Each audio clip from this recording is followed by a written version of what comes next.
यावर्षी पीक विमा भरण्याच्या पूर्वी नक्की हा व्हिडिओ आवर्जून शेवटपर्यंत पहा। सुधारित प्रधानमंत्री पीक विमा योजना खरीप हंगाम 2026 व रब्बी हंगाम 2026-27 करता राज्यात राबवण्यात येत आहे। यासाठी महाराष्ट्र शासन कृषी पशुसंवर्धन दुग्ध व्यवसाय विकास व मत्स्य व्यवसाय विभागांतर्गत 3 जुलै 2026 रोजी 481 पेजेसचा हा GR घेण्यात आलेला आहे। या GR मध्ये थोडक्यात माहिती जी महत्त्वाची आहे ती आपण या व्हिडिओच्या माध्यमातून समजून घेणार आहोत। या वर्षीचा पीक विमा कशा पद्धतीने राबवला जाणार आहे, कोणत्या मॉडेलनुसार राबवला जाणार आहे, या पीक विम्याचे नेमके उद्दिष्ट कोणते आहेत, याचबरोबर प्रधानमंत्री पीक विमा योजना जी राबवली जाणार आहे याचे वैशिष्ट्ये काय आहेत हे आपल्याला समजून घेणं गरजेचं आहे। व्यवस्थित समजून घ्या।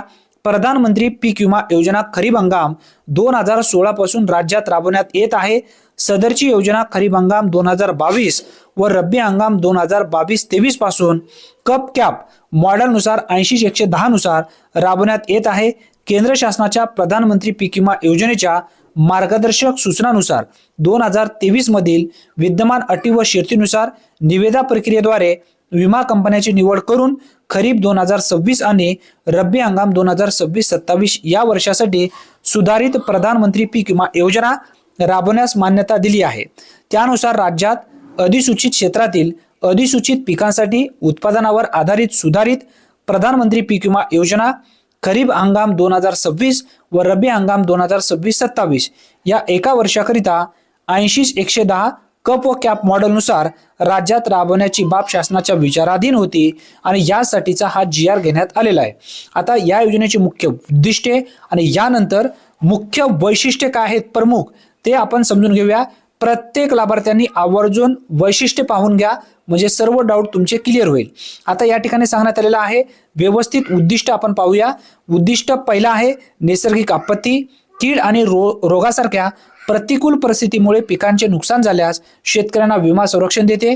याचबरोबर पिकांच्या नुकसानीच्या अत्यंत कठीण परिस्थितीतही शेतकऱ्यांचे आर्थिक स्थैर्य बाधित राखणे, शेतकऱ्यांना नाविन्यपूर्ण व सुधारित मशागतीचे तंत्रज्ञान सामुग्री वापरण्यास प्रोत्साहन देणे, कृषी क्षेत्रासाठीच्या पतपुरवठ्यात सातत्य राखणे जेणेकरून उत्पादनातील जोखमीपासून शेतकऱ्यांच्या संरक्षणाबरोबरच अन्न सुरक्षा, पिकांचे विविधीकरण आणि कृषी क्षेत्राचा गतिमान विकास, स्पर्धात्मकतेची वाढ हे हेतू साध्य होण्यास मदत होईल।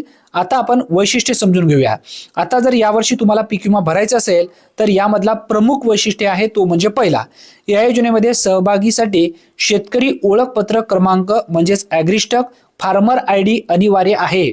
जर तुमच्याकडे फार्मर ID नसेल तर तुम्हाला पीक विमा भरता येणार नाही, हे मात्र नक्की तुमच्या लक्षात असू द्या। त्यानंतर यामधला जो दुसरा वैशिष्ट्य आहे तो आहे पीक विमा नुकसान भरपाईसाठी शेतकऱ्यांनी डिजिटल पीक सर्वेक्षण म्हणजे डिजिटल क्रॉप सर्वे DCS अंतर्गत पिकांची नोंद करणे बंधनकारक राहील। हा सुद्धा एक महत्त्वाचा वैशिष्ट्य आहे यामध्ये। याचबरोबर सुधारित प्रधानमंत्री पीक विमा योजनेमध्ये शेतकरी सहभागासाठी प्रति अर्ज किमान 0.10 हेक्टर मर्यादा राहील असा सुद्धा उल्लेख यामध्ये करण्यात आलेला आहे। याचबरोबर जो चौथा वैशिष्ट्य आहे तो आहे बोगस किंवा फसवणुकीच्या उद्देशाने विमा घेतल्याचे आढळून आल्यास संबंधित अर्जदारास पीक विमा योजना, नमो शेतकरी महासन्मान निधी योजनेसारख्या DBT द्वारे लाभ देण्यात येणाऱ्या कृषी विभागाच्या योजनेचा लाभ घेण्यापासून 5 वर्ष बंदी घालण्यात येईल। आता हा सुद्धा महत्त्वाचा पॉइंट आहे। इथं चुकीची माहिती तुम्हाला काही भरता येणार नाही।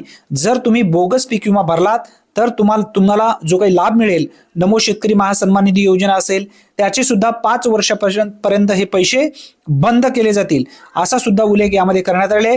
त्यानंतर जो पाचवा वैशिष्ट्य आहे, सदरची योजना ही शासन निर्णयान्वये अधिसूचित केलेल्या पिकांसाठी केवळ अधिसूचित क्षेत्रासाठी लागू असेल असा सुद्धा पॉइंट आहे। त्यानंतर बघा पुढचा जो वैशिष्ट्य आहे, सुधारित प्रधानमंत्री पीक विमा योजना कर्जदार तसेच बिगर कर्जदार शेतकऱ्यांना ऐच्छिक आहे।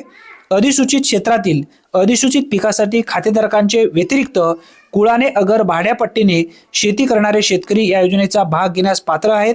मात्र भाडेपट्ट्यानेही शेती करण्यास नोंदणी करत रजिस्टर भाडे करार पीक विमा संकेतस्थळावर अपलोड करणे बंधनकारक आहे।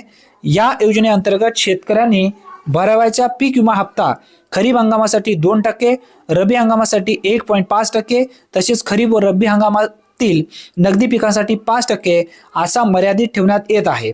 आता त्याच्यानंतर बघा 9वा जो वैशिष्ट्य आहे तो आहे महत्त्वपूर्ण, व्यवस्थित समजून घ्या। या योजनेअंतर्गत खरीप हंगाम 2026 व रब्बी हंगाम 2026-27 या वर्षाकरिता म्हणजे 1 वर्षाकरिता सर्व अधिसूचित पिकांसाठी जोखीमेवर 70% असा निश्चित करण्यात आलेला आहे। यानंतर 10वा वैशिष्ट्य आहे अधिसूचित क्षेत्रातील अधिसूचित पिकांचा उंबरठा उत्पादन हे मागील 7 वर्षापैकी सर्वाधिक उत्पादनाचा 5 वर्षाची सरासरी उत्पादन गुणले व त्या पिकांच्या जोखीमेवर विचारात घेऊन निश्चित केला जाईल असा सुद्धा उल्लेख यामध्ये करण्यात आलेला आहे। त्यानंतर बघा 11वा जो काही वैशिष्ट्य आहे थोडासा मोठा आहे परंतु समजून घ्या। सदरची योजना ही एकूण 12 जिल्ह्यात समूहासाठी निवडलेल्या पीक विमा कंपन्यांमार्फत सन 2026-27 या वर्षाकरिता 80-110 म्हणजेच कप व कॅप मॉडेलनुसार राबवण्यात येईल। त्यामागे नुकसान भरपाईचे दायित्व संबंधित विमा कंपनीवर राहणार आहे। विमा कंपन्यांना एका हंगामामध्ये जिल्हा समूहातील एकूण जमा विमा हप्ता रकमेचे 110% किंवा एकूण विमा संरक्षित रकमेवर बर्न कॉस्ट प्रमाणानुसार येणाऱ्या विमा हप्त्यांचा 110% यापैकी जे जास्त असेल त्यापर्यंतचे दायित्व स्वीकारतील। यापुढील दायित्व राज्य शासन स्वीकारेल आणि जर देय पीक विमा नुकसान भरपाईची रक्कम जिल्हा समूहामध्ये एकूण जमा विमा हप्ता जो असेल रकमेपेक्षा कमी असेल तर विमा कंपन्या रकमेचे जास्तीत जास्त 20% रक्कम स्वतःकडे ठेवेल व उर्वरित विमा हप्ता रक्कम राज्य शासनाला विहित वेळेत परत करेल असा सुद्धा उल्लेख आहे। यानंतर बघा 12वा सेकंड लास्ट जो काही वैशिष्ट्य आहे तो आहे या योजनेत मृत शेतकऱ्यांचे नावे तसेच इतर अवैध मार्गाने विमा काढल्या गेल्यास तो प्रस्ताव रद्द करण्यात येईल असा सुद्धा उल्लेख आहे। त्यानंतर बघा जोखीमेच्या बाबी यामध्ये सांगण्यात आलेला आहे योजनेअंतर्गत खरीप रब्बी हंगामाकरिता पीक पेरणीपासून ते काढणीपर्यंतच्या कालावधीत विविध नैसर्गिक आपत्ती किंवा पीक उत्पादनावर विपरीत परिणाम करणाऱ्या इतर बाबीमुळे हंगामाच्या शेवटी पीक कापणी पुराव्यावर आधारे तांत्रिक उत्पादन आधारे सदर महसूल मंडळामध्ये पिकाचा उंबरठा उत्पादनाच्या तुलनेत येणारी घट गृहीत धरून नुकसान भरपाई देय राहील हा उल्लेख यामध्ये करण्यात आलेला आहे। आता तुम्हाला हे समजून व्यवस्थित आलेलं असेल। पीक विमा भरण्याची जी तारीख आहे ती समजून घ्या। 31 जुलै 2026 पर्यंत खरीप हंगामाचा पीक विमा आपल्याला भरता येणार आहे असा सुद्धा उल्लेख यामध्ये स्पष्टपणे करण्यात आलेला आहे।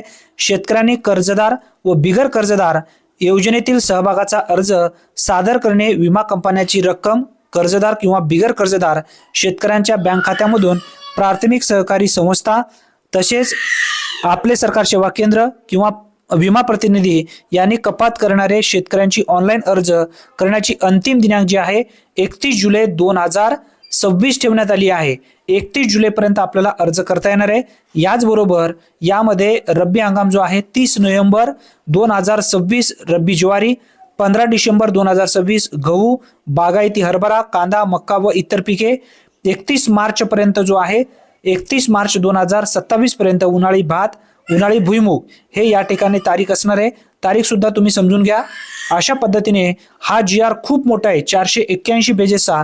जर तुम्हाला हा GR पाहिजे असेल तर व्हिडिओच्या डिस्क्रिप्शन बॉक्समध्ये टेलिग्राम ग्रुपची लिंक दिलेली आहे। टेलिग्राम ग्रुपला जॉईन करा आणि जॉईन केल्याबरोबर तुम्हाला त्या ठिकाणी याची PDF निश्चितपणे तुम्हाला मिळून जाईल। टेलिग्राम ग्रुपवरती नक्की फॉलो करा। फेसबुक पेजला किंवा इंस्टाग्रामला जर हा व्हिडिओ पाहत असेल किंवा यूट्यूबला पाहत असेल तर यूट्यूबला नक्की सबस्क्राईब करा। फेसबुक पेजला पाहत असेल तर नक्की फॉलो करा। इंस्टाग्रामला पाहत असेल तर नक्की फॉलो करायला विसरू नका, कारण अशाच पद्धतींचे अचूक अपडेट सर्वप्रथम आपल्या चॅनलवरती तुम्हाला मिळत जाणार आहेत। धन्यवाद। पुन्हा भेटूया नवीन व्हिडिओमध्ये नवीन माहितीसह। तोपर्यंत जय हिंद, जय महाराष्ट्र।